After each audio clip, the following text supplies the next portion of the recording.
How to fix Zenless Zone 0 Unity crash. Hello everyone, welcome back to this video where I'm gonna teach you the few methods that would help you to fix the Unity error in Zenless Zone 0 in your PC.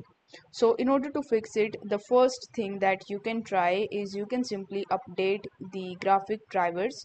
So outdated graphic drivers are a common cause of Unity crashes. Ensuring your drivers are up to date can help resolve the issue. So regardless of whichever user you are, whether you use Nvidia, AMD or Intel, you just have to go to their respective website, and from there you just have to download the latest update of the drivers. Let me show you this step in Nvidia.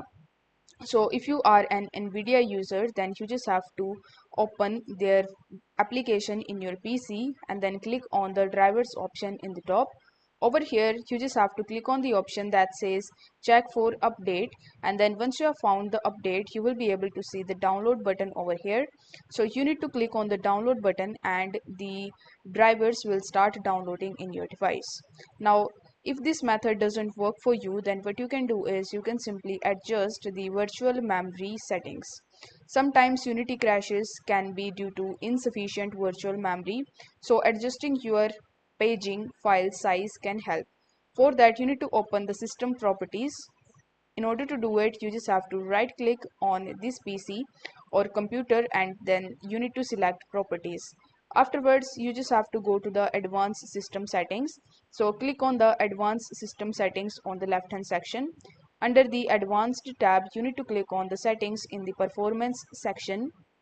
Then in the advanced tab you need to click on change under virtual memory, then uncheck automatically manage paging file size for all drivers, then select your drive, choose custom size and select an initial size and maximize maximum size. Then you need to click set and then press OK.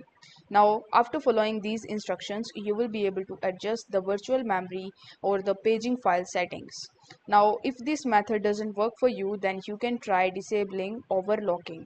So if you have overlocked your CPU or your GPU, this could be causing instability and crashes with Unity. So you just have to restart your computer and enter the BIOS or UEFI by pressing the appropriate keys during boot. Then you need to find the option to reset to default or optimized settings.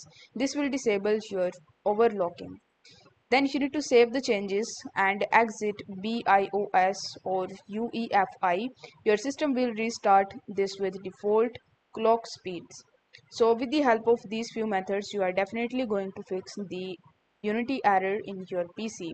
I hope the video was helpful, and if it was, then don't forget to like the video and subscribe to the channel. Thank you so much for watching.